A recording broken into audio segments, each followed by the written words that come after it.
Hurmatli obunachilar, mana bugun 2026-yil 31-may sanasiga Parkent, Toshkent viloyati Parkent mol bozoridan hozir sizlarga qisqacha g'unajinlar, yaxshi g'unajinlardan obzorlar olib beramiz. Mana shu g'unajinimiz 20 million so'rashyapti egasi, 17 million bozor qilyapti hozir. Kuylab turgan ekan, lekin kuykib turibdi, tayyor. Bu yeri 1.15 ga chiqadi. 17 millionga nima deysizlar? Fikringizni kutamiz. Lekin vaqt sutga to'ygan ekan jonivor. Mana sementalga gibrid ekan. Lekin haqiqatan gibrid. Mana bo'ylaricha 1.25 chiqadi. Bo'ydorroq ekancha. Bozor 22 shuni. Urg'ochi mana. Mana shu ikkita g'unajinga 35 million bir joyga so'rashyapti egasi. Bo'ylari 1.25-30 ga borib qoladi. Bittasi 1 mana kichkinasi 1.25 chiqar ekan, xudo xolasa. Aka, bozor qancha qildi? 30 qatda ikkalasini.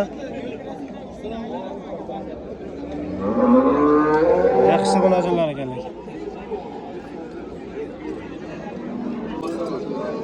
Mana shu ikkita g'unajinlar bo'ylari 1.15 ga chiqadi. Bularni egasi 30 million so'rayapti. 20 qancha qildi dedingiz? 24 million qildi mana. Endi sifatiga o'zingizlar fikr bildirib qo'yasizlar. 12 milliondan so'rashyapti. Nima deysizlar narxiga?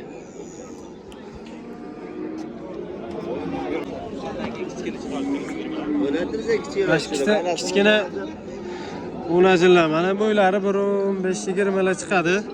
Bular lekin qizig'i bo'g'oz ekan, hurmatli obunachilar. Mana bu shvet 6 oylik ekan, nargisi 5 oydan sal o'tgan ekan. 20 milliondan 40 million so'rashayotgan ekan. Necha pulga arziydi? Hali bozor narxi qilmabdi mana. Nima deb o'ylaysizlar? Fikringizni kommentariyada kutamiz. Mana bu ikkita g'unajin, bo'ylari 1.20 ga chiqadi. 40 million so'rayapti aka? Bozor qancha qildi? Ikkalasini 29. 29 million. Bitta ikkalasini mana. Fikringizni kutamiz. Narxiga baho beringlar.